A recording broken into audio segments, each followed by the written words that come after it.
And then when do you want to be going out? Oh, at the very end. Oh, close to the end. Okay.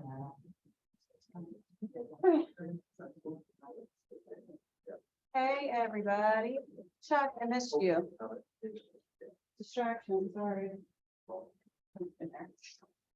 You almost snuck out of here. Okay, thank you everybody for coming. Rachel is going to talk about citations before we get started. Any new employees we want to stand up and say hi to? Any other announcements?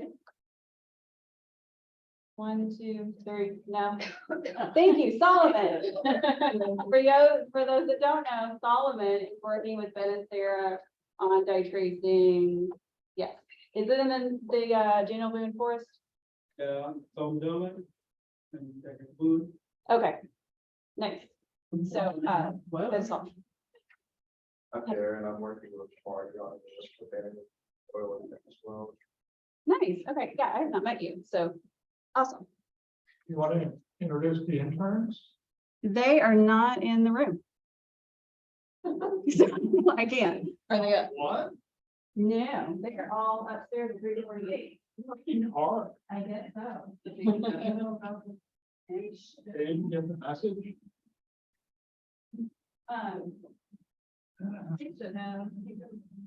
We'll try again next time. Okay. I am presenting to them in a couple of weeks, so. All right, this should be interesting. I'm gonna see if I can do this without doing that. Good luck. Okay, can you guys hear me online? If I ditch the mic? We'll never know. Yes. Thank you. Okay, I'm gonna ditch the mic and yell about citations. I'm very passionate about this topic. Okay, so this is partly about citations and partly just about writing style. And I know you guys heard from me about 6 months ago, talking about general KGS style. But I'm going to tell you a lot has happened, a lot has changed in the last 6 months.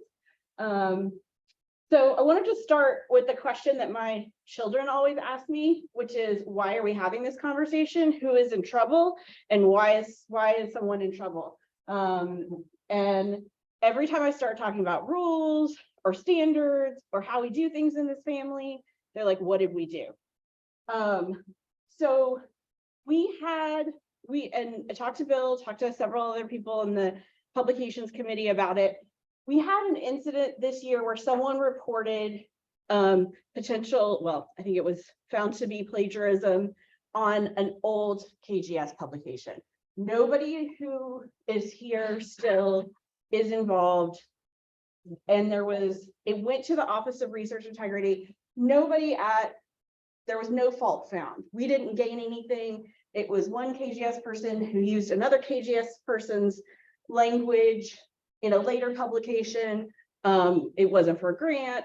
There wasn't any kind of penalty, but it did get us talking about how things have changed a lot, and kind of our role at I can't remember to be in front of this, our role at KGS, and just making sure, because we are under this UK umbrella, so there are people who come here from industry, there are people like me that come here from poetry, some people have degrees in geology and are trained as geology researchers, and some people come to KGS in other capacities, but we all contribute to KGS research, and we all have the same goal, which is elevating and ensuring the success of KGS research. So I wanted to just take some time and talk about citations and best practices today without, and I know everyone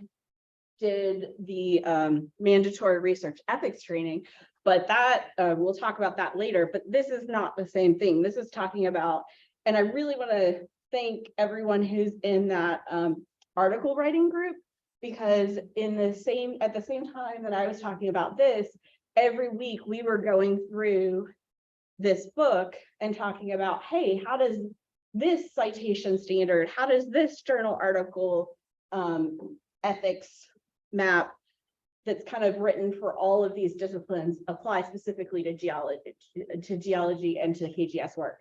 So it really grew not out of something punitive, but out of like these talks about, oh, these are what the latest standards are across all of these fields. What matters in geology, what doesn't matter. So I hope nobody feels like they're going to cry at the end of the conversation, like my kids do when they are told that we have a new rule. And I don't think it is a new rule. So again, this came, I'm going to give credit to Schmidt yesterday because we were having a discussion about how standards change. And I was like, is there any example you can think of in geology? And so you guys know what this is, right? Oh, I have candy. So when you answer my questions, you can get candy. This is a straight up bribe. Okay, so who wants candy? What's the problem? It's somebody that wasn't at the meeting yesterday, but if no one else says anything, I'll do it. Crawford. Those are digital geologic maps adapted from old paper maps that are then put online for GIS, internet map. So a trail of authors and metadata, I guess. Uh-oh, ethics violation number 1, not you. It was Bill. Bill took candy even though he didn't answer the question. I could bear paying exchange. Okay, so the issue here, can you guys all see the issue here? What's the issue? Say it. Oh, like they don't match. They don't match, right? Now, when the original quads were, yes, now you can have your candy, Sarah. Okay, bonus question, where is this? Anybody but Doug Curl put this together? Is it from your quadrant? No, it's not. Can they see? No, I've been asked to turn him. Okay. Can you guys see where it is? Anyone? Get any guesses?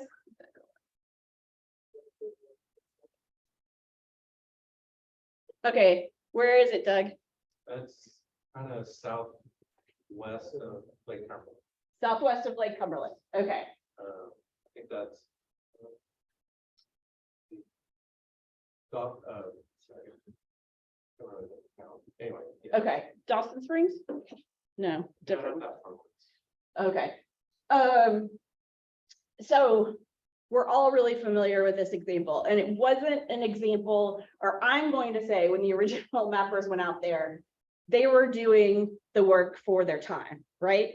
They were using the method they had, and they were doing the work in the way they knew how to do. They probably, no one had any idea that one day, well, yeah, that it would all go on the internet. What's the internet? That we would put all the quadrangles together, that you'd log into a computer and anyone could see them. Like, what is digitized quadrangle, right? I'm guessing. So methods that are good for one kind of presentation might cause unexpected issues in another format. So these are our challenges now. Who might be able to access our research that couldn't in the past, right? A lot of people can get online, and we were talking about this yesterday. It used to primarily be other geologists. We would write some, there's plenty of exceptions to that, but a lot of our stuff was for other geologists. How easily can our research be compared to all the other writing or the past research on a topic? We'll talk about this more.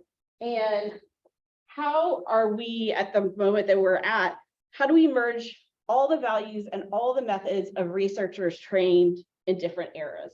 And I think there's some good examples, even with how we cite, oh, Greb's not here. I was gonna pick on Greb a lot, but no, and Steve is, I always use as a positive example, and we were talking about that yesterday, because he was always really good about going back to the original and citing the original creators of a quadrangle, but when you have 707 and you're just doing a layer on top of that, how do you merge that value, which is a perfectly good value, with, you know, what Devin needed to do for a report recently, which was just like one tiny piece of information, and there's no way to cite 707 authors.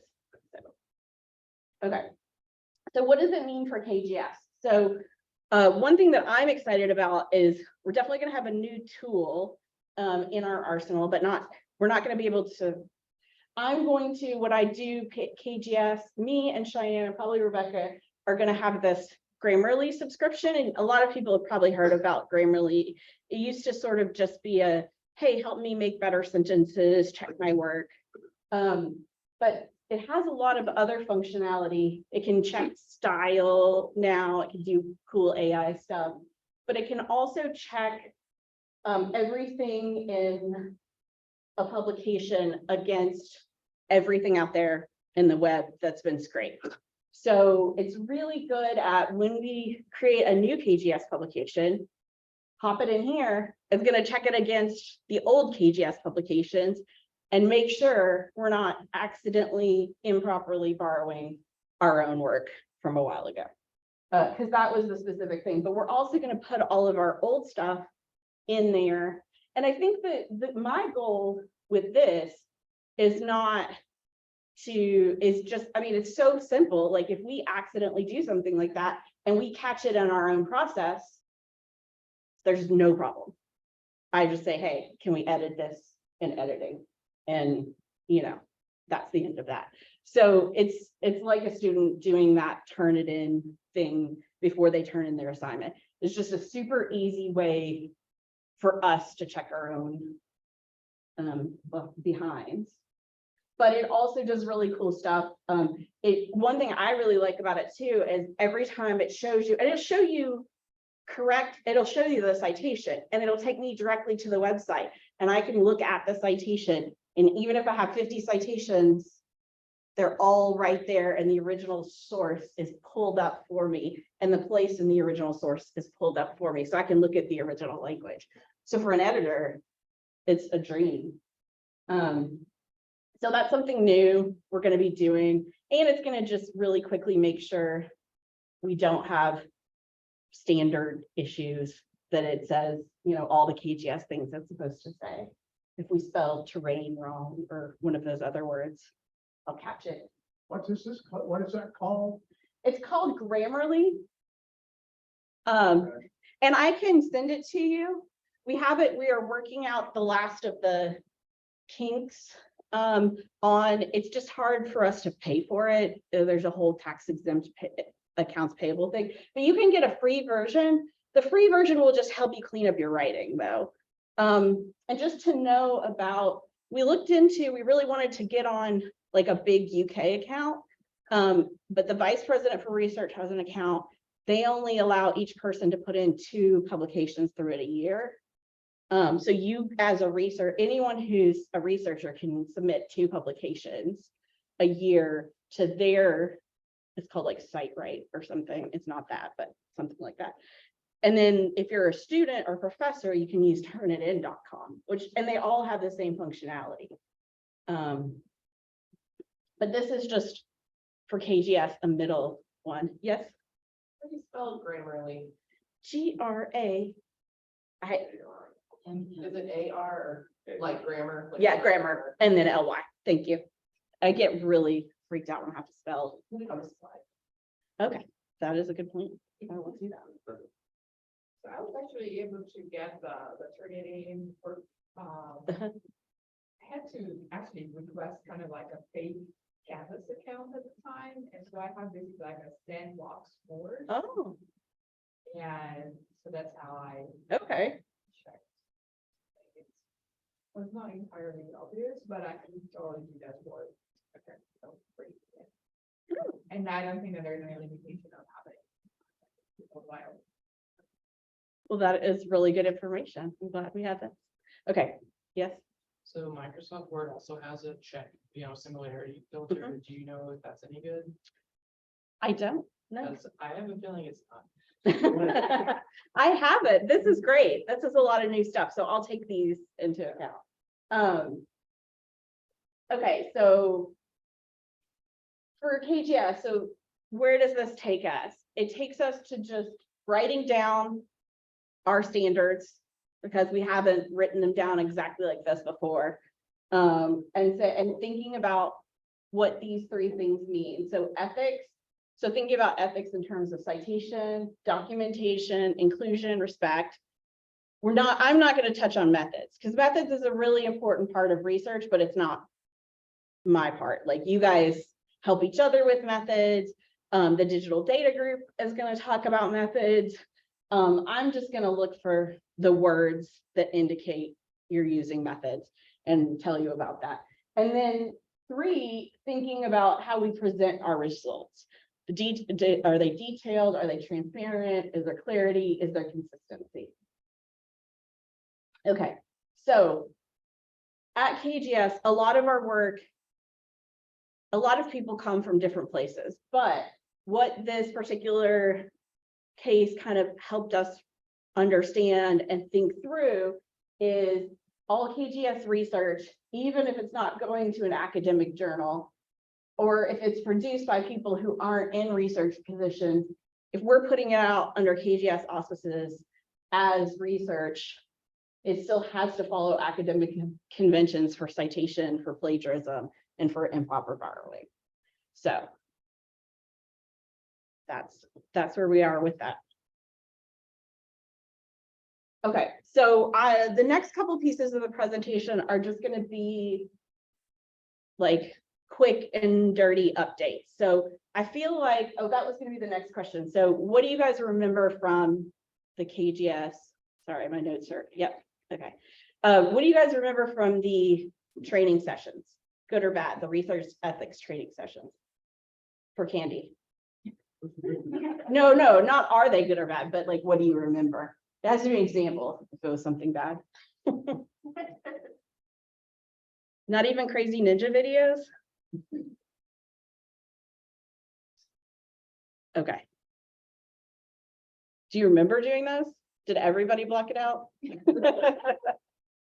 All right, well, what I was going to say is they spent some time talking about direct word for word or verbatim plagiarism in those videos. So I really like this quote, and a lot of this presentation comes from the book that we've been using in that article writing class. And her name is Wendy Laurel Belcher, and that book is called Writing Your Journal Article in 12 Weeks. But what she says is part of the reason that plagiarism persists is that scholars' understanding of what constitutes really bad plagiarism differ. So she says, no scholars anywhere think that taking another scholar's entire article word for word and publishing it their own original work is right. Where things get murkier is with a type of borrowing that's less egregious than that.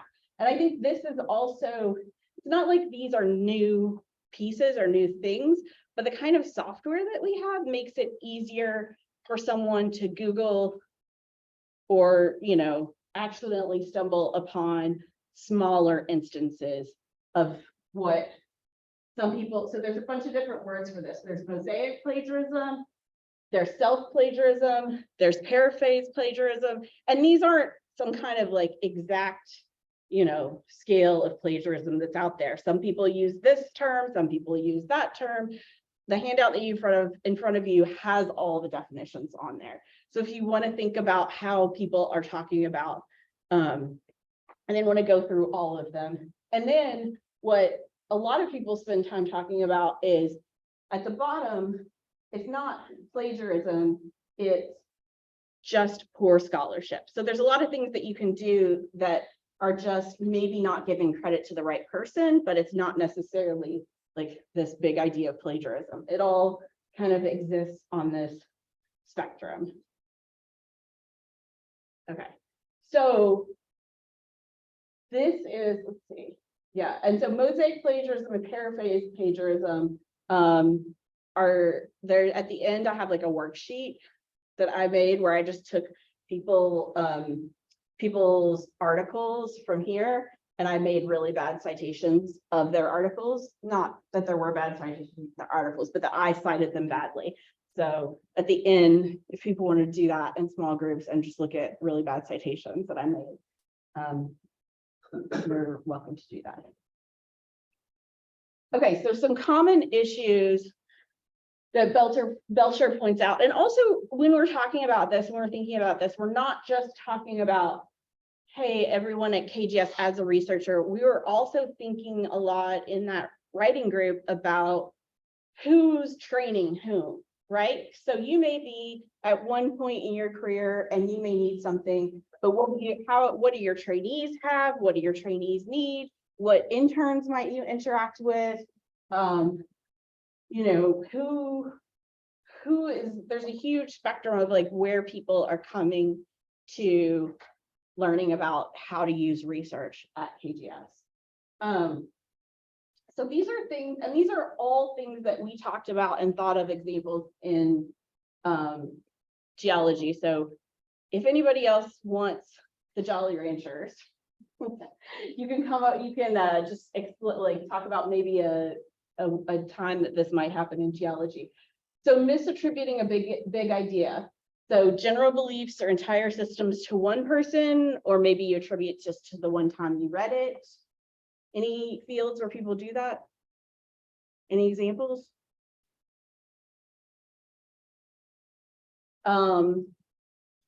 Citing asides. So citing an article that doesn't talk about a topic at length, but just kind of dives into, or just kind of like has a couple of lines about that. Citing the derivative. So Doug, I'm going to force you to tell your example of this, but giving a newspaper, website, or blog that was not the original source of the information. So when does that happen a lot? That drives you crazy? Energy statistics, so people cite, say, a newspaper article that has energy statistics in it, which, you know, they got those from somewhere. It's probably from, you have to get that, or census statistics, you know, population, that sort of thing. If you're citing a newspaper article, that's not appropriate. You need to cite the census or the PIA, whoever derived the, you know, the statistics. Give that man a Jolly Rancher. And then citing a secondary text too much. Don't depend on one, like the general rule there was one at two at the most paragraphs from a secondary text that you're using should be cited. Like 2 paragraphs of paper, that's kind of like the upper limit for a secondary source. Now, if you're like, your whole theory is about one thing and you're using this theory over and over again, and that's your primary, that's different. But. Okay, so. Excuse me. What's a secondary text? So a primary would be, Are you talking about a reference? yes, yeah, so Oh, that okay. would be, so there's kind of, I know what secondary. okay. Yeah, just something that's another person talking about a thing instead of the thing itself. Yeah, no, this is a little, I appreciate you asking if things got too technical. Okay, so the good habits. I mean, always the revisions, focusing on being persuasive rather than being brilliant. So there's a lot of research out there on when plagiarism happens. And a lot of the time it's when you're really worried about how you come across. And so you lean too much on the words of others.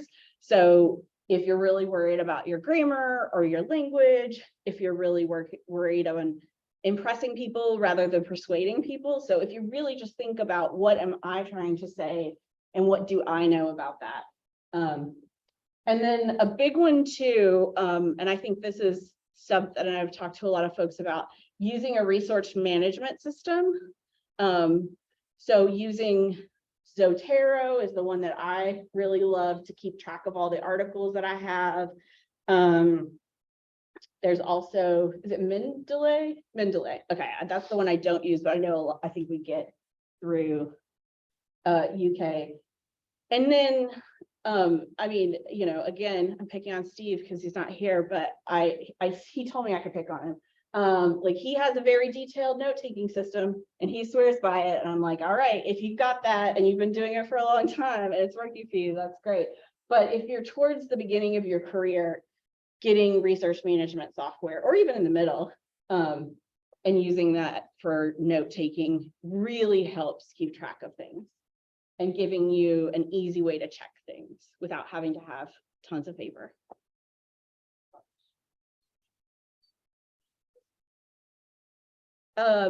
So they're like just a software that you upload all of your articles into. Yeah. Well, and not just for citation, for note taking too. So like I put all the articles I read for my classes in there, and then you can tag it, you can code it when you're looking for a specific topic, instead of being like, oh, where did I read that one method? I like go in and just say, oh, blank, you know, ethnographic critique or something. It's in there. So You can give a workshop about. I could do that. I'd be happy. I really love Zotero, the one that I use. So I'm always forcing people to come and look at my Zotero and tell them how it works. And then the other main thing was just checking your co-authors work, like getting caught being a co-author on something that had some kind of improper borrowing on it. Okay, and then this idea that staying relevant means not only doing important research, presenting that work clearly and transparently. So after being here for about a year, a little over a year, I would say I have 3 like writing hacks for scientists. This is the thing that I feel like I talk to researchers about the most. Using concrete and specific words, making your verbs active, and beginning each paragraph with a point. So those are the 3 things that if you went through your paper and did those 3 things, you could probably skip like 90% of the feedback, not 90, maybe 70% of the feedback that I give to most people. Because I think in places where it's really hard, you get really lost in your analysis, people have a tendency to be really general. Active verbs just makes it easier to read, and we're going for easy to read for everyone, including other researchers and scientists. And the way that a lot of our academic work gets read, if the really, really cool stuff is in the middle of the paragraph or towards the end, and someone's kind of skimming through a paper, it's going to get lost. Okay, so those are our big picture thing. And then this is just a quick update after spending a whole year with the KGS style. There's a couple of things that I keep saying we're going to change. We've decided we're going to change it with the change of directors. That's kind of a natural break that's coming up soon. So in terms of like getting rid of and others and saying et al, we'll just start that, because when we change directors, we change series. So there'll be a natural point and everything that goes after that. And those are the things that everybody has said, okay, let's do. So I think I let Gina not abbreviate like Western Fluorspar. What's the full district? It's even longer than that, but on everything. So there's some of those changes we've been sneaking in. I think that would have added like 7 pages to that publication. But there's a couple more of those that everybody's in favor of, and we'll just change that when we change series. Okay. So yes, we have a style guide. I have my Teams thing. I put everything on there.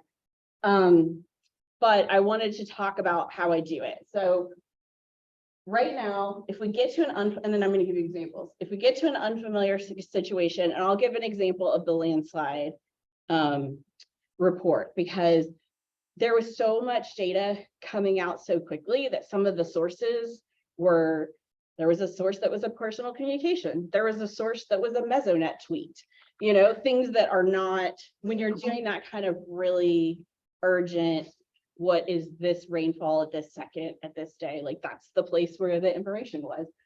So we checked the KGS style guide. It's not there. There's no how to cite a tweet. Check the recent pubs. No one had ever cited a tweet before in a KGS pub.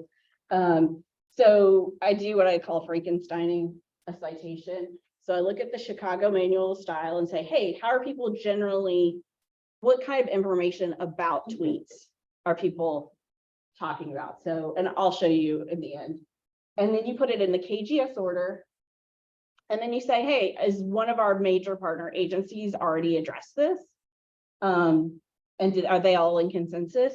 The answer is usually no, but we can see. And then if it's, that was Matt and I working on the landslides, and he was the, I said, hey, is there anything else besides this tweet? And then everybody who was an author on the paper was like, nope, we only have a tweet for that one piece of information that was so time sensitive. Okay, so this is our KGS equation. So there was a lot of examples before in the style guide, but I've turned it into an equation because I have to have this in order to make these. So I thought I would just share my equation with you. And then there's going to be a whole list of examples, and then on the back of your page, there's a whole list of examples. So last name, initial, followed by period, could be 2 initials. You got the year, you got comma, title, colon, and then this is if it's a KGS publication, that's the agency, but it could be, something else. If it's a KGS publication, series or volume, serial name or number, the pagination, and the DOI. So here are the things I spot check for. Initials followed by periods, the year without quotation mark after authors, a colon after the agency or publisher, and lowercase series abbreviation. And when I first came to KGS, I wanted to just get rid of that, but this is pretty standard in a lot of, something very similar to this is pretty standard in a lot of earth sciences. Yes? You've got a colon after title and a colon after agency. I'm trying to resolve number 3 and below. Exactly. Oh, no, you know what you're resolving? My typo. So you can't, a colon before the agency or publisher. Yep. I'm sorry. No, that's okay. You get a piece of candy for catching my typo. I'm good. Okay, did you have a question, Steve? Okay, yeah, you guys are good. So quick on the uptake. And then what we're working on now, and what we're going to talk about in the digital data presentation, and you can't see this, and you're not supposed to be able to see this because it's not done yet. But this is going to be KGS data products citation guide. So a specific guide for every single product that we have out there. We started working on it a couple months ago, and we're trying to streamline it, and we'll be talking to everybody who manages KGS data. And that's just KGS publication. No, this is just KGS data services. So these are more complicated, like how do I cite every layer of the DBGQs? Like right now we've got 2 layers that are citable because with all of the information into UK knowledge with the DOI. But like if you look at the water versus oil and gas versus different, like they don't all have a consistent format. We've never tried to put all of the KGS data processes into the same format that I know of. So. Okay. And then more candy, if anybody wants candy for, which one is the KGS? So here's the 4. Here's 4. Do you guys know IEEE? Does anybody here use that? No, that's my guess, sorry. Oh, number 2.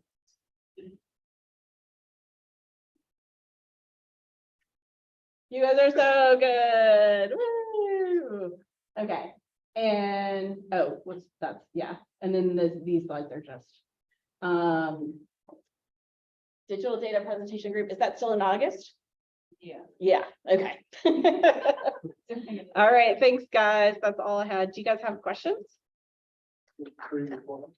What?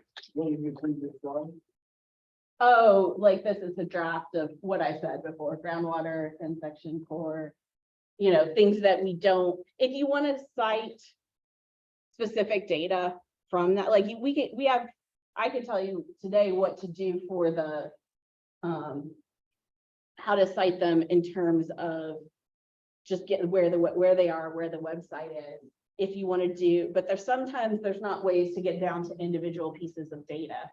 If you're working with a huge group, like if you're working with a huge section of data and you don't publish it as an appendix, it can be, there's kind of a place in the middle where it's like, how do I look at just this subsection? And I get a lot of questions about that. And that's why we're working on that. Like, hey, I'm citing 50, but not of these. How do I get this medium-sized big data publication? I can't just send them to the website because they would have to go find those 50 pieces. So there's really, like, that's a challenge I think that's happening all over earth science. A couple of questions. My first one is, so it looks like on this one, a social media post that you're treating the title, since there's no title on the tweet, the whole tweet. Yes, and there's up to 144 characters, exactly how it looks online in quotation marks. Is that what you're? on a tweet. If it is a larger other publication, like if it's other social media where the titles could be like, there's a cutoff line in the Chicago manual style. And it's like, if it's more than 200 characters or whatever, then you stop. And then my other question is, when you're citing these giant data sets, I manage giant data set, it changes constantly. Yes. So the day that person may have been doing research, maybe this information is correct that they're using in their paper or whatever. Mhm. But say I make a giant correction and I move all these wells we found out have been in the wrong Mhm. whatever, or something like that. So the day that you use the data affects what is in your paper, but the data is a live set that's constantly changing. So you could be citing something that's no longer reflected. Mhm. So do you need a date? So like on this and on yours, you version everything, right? And you leave the old versions up there. No, it's live. It's just, I'm sorry, you version the shape files. okay, so what if someone didn't download the shape file? What if they're just using the online search? That is why I'm going to ESUP in July, because these are beyond. These are the questions. Yeah, like they're the questions that the ESUP working group is Yeah. dealing with right now, because there's not a like, I'm very interested in what you turned yeah, up at that meeting, because it's something I don't know how to tell people to cite the KYGO search. And we have the versions, huh? yeah. Oh, okay. And Well, I so was wondering where that went in your citation. If you're using a date and a time, is it in the formula? So and this is the question, if you, so like, when you turn it into a website, you have the access. But what's hard about those is it's live like a website, like, so there's a good thing for a shape file, there's a good thing for a data set, and there's a good thing for a website. Right. And you can Frankenstein the best Gotcha. citation you can from all that information. The shape file is versioned now. We Yeah. started doing that when you got hired, or before that maybe even, but you can cite the date and the shape file version now. But, it's the Yeah. live data set that I don't know how to cite. Thank you. So the point data for the landslide inventory on UK knowledge is across 2021. But when that updates and puts the date that he updated in brackets, that is in the UK knowledge.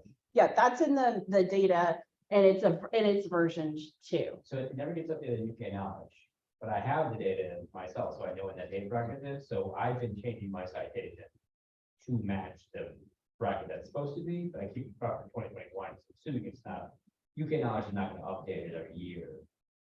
Matt sends it to me and updates it every year. Yeah, They updated when I send them. the Yeah. Updated data. yeah, we update that one because it changed so, especially this year, like so many people were looking at it. We had to update it. So if it's going to UK knowledge, and if that person is talking, and Cheyenne's the one that actually, Cheyenne. Cheyenne is the one that does all of that now, like she's really like super, super expert. So like that we baked into a lot of these databases. Yeah. Yeah, so in something this version, I will update whenever any data comes along with that update as requested. So if, for example, it is requested that the update is just like a couple of data points, you don't need to change the publication year, I won't change the publication year. But if it's requested that it's changed, then I'll update it, and it's no problem, it's really easy to do. So, yeah, and if you see anything that's incorrect on the region knowledge, please let me know, like, pop in the sheet there. Yeah. Yeah, and now that Cheyenne's here, like hopefully the next time she'll be giving this presentation. She will be giving the one in. My estimation is wrong, you know, I don't mind it. Yeah, just tell me. Oh, no, it's MM instead of MA. Yeah. Yep, well, I just sent her an email about it. I was like, find all the MMs, change them to MA. So this on the back, is an example of how we should write references. It's for KGS publications. Yeah, so if you're trying to think of how, if this is the KGS style. Okay, So if it's going to a journal or something else, it would go in the style of that. well, I guess I'm a little confused. Usually after the colon, you have your title, you have a colon, and then you have the publishing journal, right? Mhm. Okay. One, on this paper, I'm noticing a couple that doesn't have a journal. There, right there, journal article, Crawford and others. Where's the journal? Remote sensing. Oh, Yeah. okay. Oh, So look, you've got two colons. there's an MM.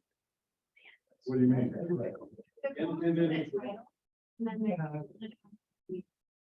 Oh, okay, I didn't know, I'm sorry, I didn't know remote sensing was a journal, something like that. For maps, are you putting the scale? Every time I've referenced a map, it's a 1/24,000 scale. I think if you're, so these maps are on UK Knowledge. So we have been citing them like this. If that's a mapping discussion we need to have, I'm open to that. References for maps. Yeah. Okay. Is it consistent, like our 7.5 minute quadrilateral slope is the same, you know, that or not? I don't know. Like, is it implied by 7.5 minutes? I don't know, it's a question, I don't know. No, I don't, The scale issue is complicated too, because it goes back to the time when everything was physically printed on paper. So then a 7.5 minute quadrangle was a certain size. And that scale was immediately picked to be 1 inch, 2,000 feet. So you were really putting the ruler down. You could do it, but the issue is now what happens if you get that and you look at it on your computer monitor. But certainly, even though the map was made at that scale, you're out looking at that scale, and then you get also into the whole other realm of GIS data use, where people will say, you know, you take 1,500,000 now, but in fact, that's why we took some of the simple maps on the web service, that people would say they're going to use this to decide whether they're going to build their house. They're going to throw up. I've seen the same thing in other, so that's Kentucky, other states, the size of the house.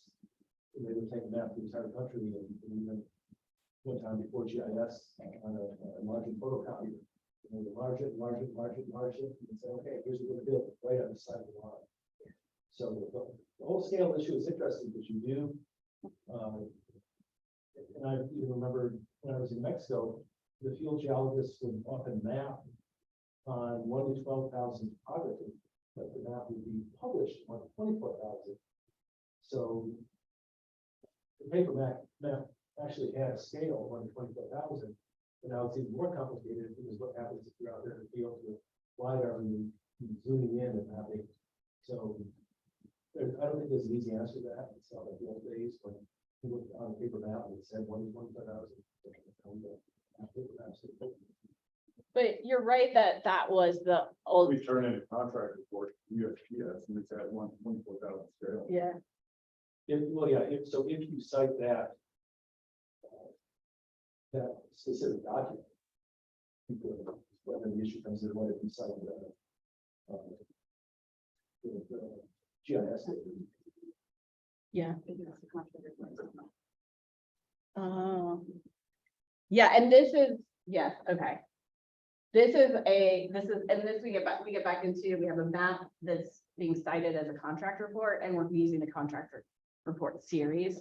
Yeah. So you're right, we haven't, at KGS, we haven't produced a map in the map series for a long time. Yeah. Which is a totally separate, like, that's confusing, nobody needs to know that. I guess, I try to make sure my references are correct when it comes to you. And whoever the editor is. And going back to math, I'm not, it's very hard, I'm not taking on, but a lot of times I'll see an EM dash or an EM dash. Mhm. And so, for example, landslide risk in Eastern Kentucky, USA, colon, and another thing. Would a EM dash be more appropriate? Where are we? Oh, on the journal article? Well, yeah, where he has the colon in the title. So the title is from an, But if you were writing that article from For- scratch, should you stop and think, maybe I shouldn't use colon, maybe I should use that dash. that's it. So yeah, you've really drilled in here and made me think. This paper is not a KGS or a paper, but this citation would be how you would cite this paper for a KGS publication. So the colon was like the decision of the journal to put in there. So yes, The remote sensing journal. right. Okay. So yes, you're right. That's it's like a layer on a layer.